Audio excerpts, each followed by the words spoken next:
Since independence, Zambia has only managed to have one successful referendum. In 1969, many years after that, Zambians tried to have a referendum, but all efforts failed. However, many years later, in 2016, Zambians managed to secure themselves a referendum. On August 11, Zambians voted in the referendum, but when the results came out, the results were negative. The referendum had failed. On this week's edition of News In Depth, we look at factors that led to the failure of the referendum. We'll also further look at factors that needs to be put in place to make sure that another referendum is secured as soon as possible. I am your presenter, Masao Somkwayaya. Stay tuned.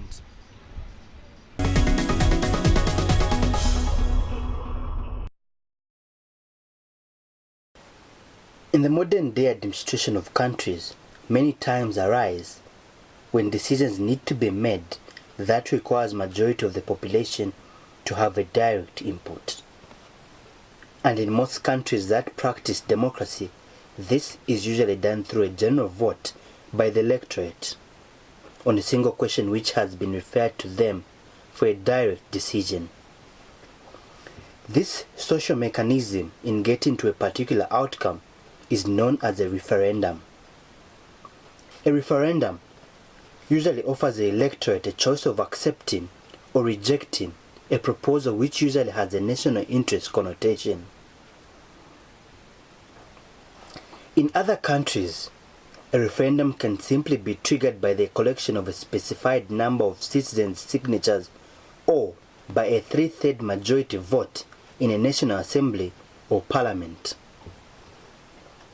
Since independence, Zambia has only managed to hold 2 referendums. The first and only referendum which produced government's desired outcome was held 47 years ago. Before that referendum, the Zambian law did not have any provision to amend any part of the constitution without going to a national referendum. Arising from that fact, a national referendum was held on June 17, 1969. One of the main objectives of that referendum was to amend the constitution to include provisions which would allow 3/3 majority in the National Assembly to alter non-contentious clauses of the constitution without going to a referendum. 69.5% of all eligible voters had turned up to cast their ballot in the 1969 referendum, and 85% of the total votes cast voted to modify the constitution. Since the 1969 referendum, Zambians spent the next 4 decades discussing issues surrounding the matter. The discussions also included calls to hold a second referendum, but it never came to fruition despite spending over 45 years of discussions. And I feel so sad that actually the Bill of Rights, which we had all debated on for since 2011, hasn't gone through. You know, Zambians have been discussing since independence to have a people-driven constitution. So really we have a lot of material which can be legally be put so that we go to referendum and have an extended Bill of Rights and have Article 79 in a manner in which it will save the people. However, many years after the first referendum was held in 1969, Zambians, through President Edgar Lungu, managed to secure themselves a referendum. The referendum was held on Thursday, August 11, 2016, alongside the 2016 general elections, a move calculated to reduce the cost of holding the exercise. The exercise was meant to get over 7 million Zambians to directly decide on whether they agreed to the amendment to the Constitution to enhance the Bill of Rights contained in Part 3 of the Constitution of Zambia and to repeal and replace Article 79 of the Constitution of Zambia. According to the Referendum Act of Zambia, the proposal usually comes in form of a question framed in a manner which will require an electorate to give no other answer other than yes or no. The proposed changes to the Bill of Rights included the amendments of the civil and political rights and the addition of economic, social, culture, and environmental rights and special rights. Many stakeholders tipped the 2016 proposed Bill of Rights as a very progressive piece of legislation. But despite the proposed Bill of Rights being viewed as a progressive document by many, it failed to garner enough votes to guarantee its modification. The Commission declares as follows. 1. That the total number of votes cast in the referendum is less than 50% of persons entitled to vote in the referendum. 2. That in view of the fact that the 50% threshold has not been attained, the referendum is therefore not successful. For the referendum to pass, a majority yes vote was required together with a turnout of at least 50% of eligible voters. But that was not achieved, thereby rendering the exercise unsuccessful. Those sections of our society that said their supporters should not vote in the referendum did not vote. And that is why the threshold was not met. We were almost there. Out of the about 7 million eligible voters, 3,345,471 people turned up to vote in the referendum. Of that number, 1,852,559 people voted for a yes vote, while 753,549 people voted for a no vote. The other 739,363 votes were invalid. And the Young African Leaders Initiative, YALI, says it is sad and painful to see the referendum fail after spending over 50 years of trying to secure it. This was the second time, I think, after Zambia got its independence in 1964, in a period of 52 years, for the second time to go to a referendum. And for the referendum to fail that way, I think that it's a very huge lost opportunity. The last referendum was held in 1969. And given the fact that we have people in the past have engaged government to cause a referendum to happen, and that successive governments had refused, that they didn't want a referendum to take place at any point. And you have all of a sudden an opportunity that the president accepts to go to a referendum, and you go to a referendum and the referendum fails. That is indeed a lost opportunity. And the Law Association of Zambia, LAZ, say they are pleased with the 2016 proposed Bill of Rights because it is an expanded document with progressive law provisions. The association says it is, however, disappointed that the Bill of Rights could not pull through. As the Law Association of Zambia, we are obviously disappointed that the referendum failed. But at the same time, we also feel vindicated that what we had said prior to the referendum, to the effect that we believe that the timing was inappropriate, has in fact been proved. We had advocated for the holding of the referendum as a separate event and not holding it at the same time with the general elections. So we hope that this is not the end of the matter. We believe that we still have time as a country to do things right. It was truly an expanded Bill of Rights, and as the Law Association of Zambia, we were by and large happy with the content. Since the announcement of the referendum results on August 19, 2016, a lot of reasons have come out as to why the document failed to secure requisite conditions to guarantee its alteration.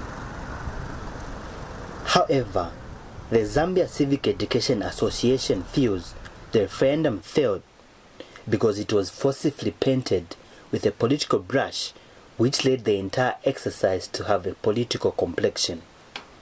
The referendum was politicized. And it's not surprising. You take a referendum is different from other elections in the sense that it's really not so much an issue of losers and winners. You don't attach the losers and winners to people. What is lost is the issue that is at stake. So, but if you take that issue to a political arena and a very adversarial one, and then you are expecting it to be politicized, and that's exactly what happened.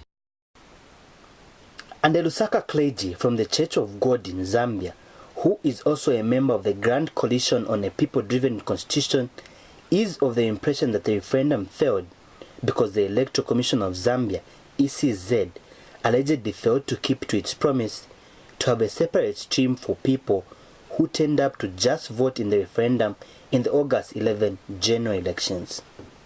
You had several boxes. And the other thing is that we all knew that there would be a separate room directed to the referendum. That was not done. In short, even though ECZ said they were more than ready, they were not ready. The clergyman also says the referendum failed because the contents of the Bill of Rights were allegedly not translated in the 7 major local languages. Now, the majority of the Zambian will read the 9 major languages. So all the material that we had was in English, probably 1 or 2 languages. Meanwhile, the Young African Leaders Initiative, YALI, is of the view that the referendum failed because the named opposition political party is on record of campaigning against the referendum. According to YALI, the failure by some political parties to differentiate between national interests and partisan interests steered some politicians to politicize the exercise. The politician has to repent in understanding that there must be a difference between national interest and partisan interest. Because even if we called for a referendum at any other time going forward, you understand politicians are powerful. They command support of certain individuals and citizens in the country. And citizens would listen to what politicians say. So you discover that even if you had it as a standalone activity, if the politician came out and said, no, this is not a good thing, what is happening is the fact that this government wants to manipulate you, what will happen is that citizens would not participate. So our first call is that the politician must repent. The politician must rise above partisan interest and ensure that they reach a level where they look at the Bill of Rights as a matter of national interest. The Zambia Civic Education Association reviewed that the organization was geared to campaign for the referendum, but found it difficult to appear at rallies to carry out their duties for fear of being accused of siding with any political party. We were constrained because if we, as a Grand Coalition in the People-Driven Constitution, had appeared at any rally to want to speak to the people on the Bill of Rights, whichever political party's rally that was, we would have been construed to be supporting that particular political party. The Law Association of Zambia largely attributes the failure of the referendum to lack of adequate sensitization of the exercise. The association says it was difficult for people to vote for a yes or no vote because they were not aware of the contents of the Bill of Rights. One of the reasons that people gave for voting no in this particular referendum is the fact that they did not know the content of the proposed Bill of Rights. They did not understand the concept of a referendum itself, so they preferred to be safer by voting no, as opposed to voting yes for something that they did not understand. So there will be need for sensitization, not only in English, but also in the major local languages. People will have to be taken through, in our view, the content even of the current Bill of Rights. Because if you're telling people that we're going to enhance the Bill of Rights, people must know what is it that we have now and what is the government saying we're going to be enjoying if the current Bill of Rights is enhanced. The Grand Coalition on a People-Driven Constitution views holding of the referendum together with the general elections caused the relatively new phenomenon to be overshadowed. The coalition feels politicians were too busy campaigning for themselves and spent little time talking about the referendum. The people were expecting to see someone, a spokesperson for the referendum, but usually the spokesperson for the referendum are the political parties and the MPs. But at the moment, these two groups of people were busy with the elections. So that was a big mistake. The other mistake was not according time to tell people what a referendum means and what the Bill of Rights is about. There wasn't time to let people know, you know. So if we were going to put them together, maybe if we had enough time, we would have been able to do the speaking as spokespersons of the referendum much earlier, so that when we have elections, they know not to expect an individual for the referendum, but just to say yes or no on what they've been told is containing in the referendum. Notwithstanding its failure to be adopted and added to the 2016 amended Constitution, the 2016 proposed amended Bill of Rights still has progressive provisions, which warrants the protection of various individual rights and freedoms. These rights and freedoms set out in the proposed Bill of Rights are inherent in each individual. It was something that will keep us alert. It was a handbook for all of us Zambians to say, those that aspire to be in government offices, big civic leaders and so forth, they would know that I am there to serve. The 2016 proposed Bill of Rights has provisions that guarantee a person the right to access information held by the states or another person which is lawfully required for the exercise or protection of a right. According to the 2016 proposed Bill of Rights, the state shall not exercise control over or interfere with a person engaged in broadcasting or the production or circulation of publications or the dissemination of information through any media. And the Law Association of Zambia, LAZ, feels the failure to amend the Bill of Rights has robbed the people of Zambia of an opportunity to have an independent public media. From the legal point of view, as the Law Association of Zambia, one of the things that excited us also is the fact that for you, our colleagues in the media, the Bill of Rights was going to provide for independence of the media. Your editorial content was going to be guaranteed. There should have been no interference from anybody, whether it's a government official, the president, or anyone. The Bill of Rights provided specifically, as proposed, that the private and public media were going to be protected in the conduct of their affairs. Furthermore, the failed proposed Bill of Rights guarantees free education from kindergarten to grade 12 as a right. It also guarantees young people access to gainful employment as a right, which must be fulfilled and protected by the state. But the Yali observed that the failed referendum means that free education and access to gainful employment is not a compulsory right. This is because education and employment are not considered as rights under the current Bill of Rights, but are treated as mere privileges. The issue of education being a privilege would have been removed. Education as we speak today, if the referendum had been successful, could have been a fundamental right that the government or the state would have been forced to begin to enforce. You want to understand that despite so much effort that the government has put in to educate citizens, a lot of our people still remain illiterate. And the reason is the fact that the levels of affordability are still very low. Levels of access at very higher learning institutions is very low.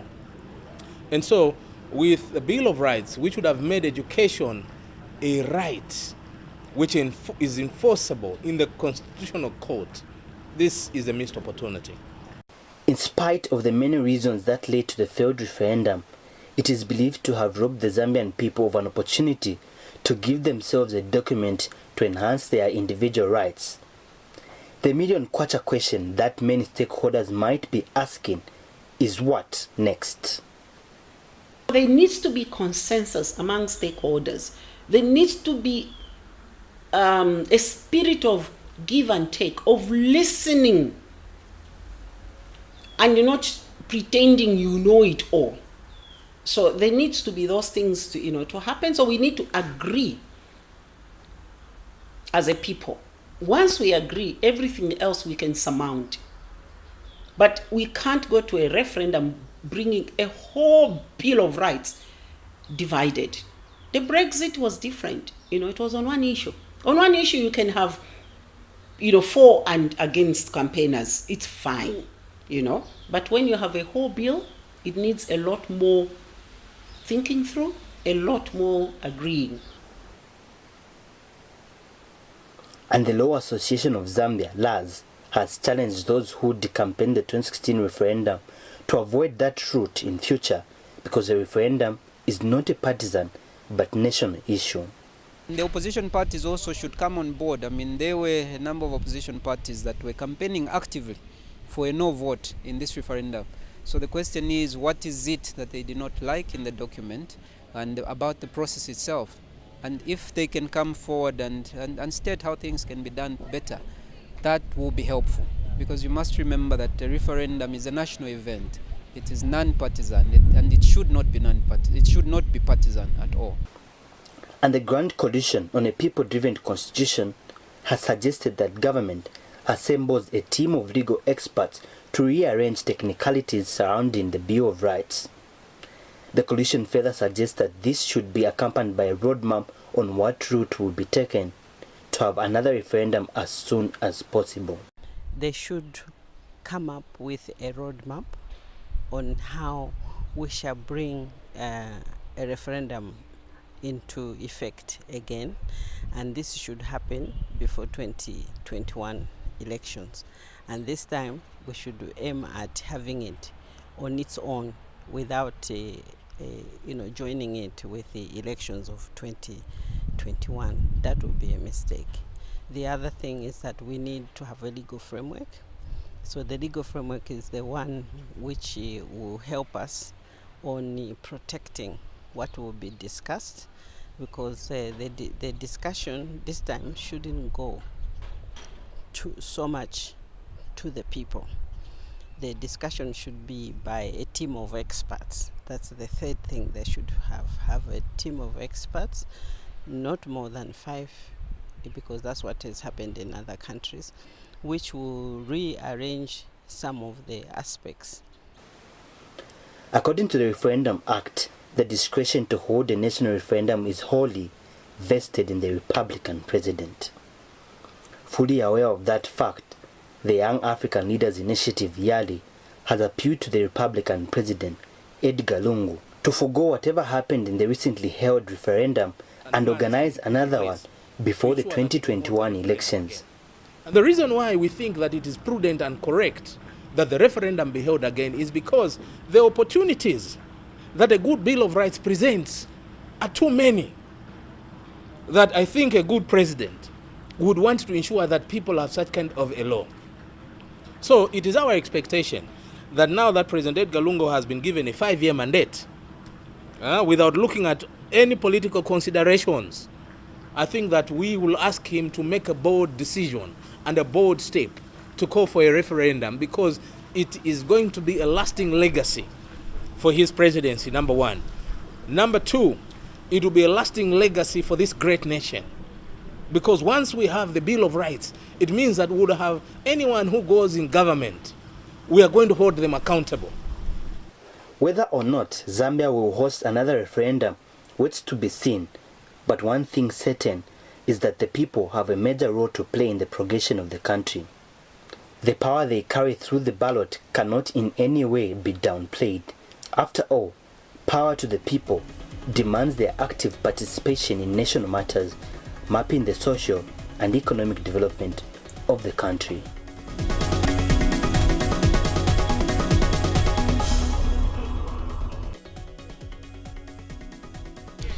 This is where we come to the end of this week's edition of News in Depth, where we're looking at factors that led to the failed referendum. Thank you so much for making time to be part of this week's edition. Be sure to join us next week for yet another interesting program. I have been your presenter, Masauso Mkwayaya. Pleasant viewing.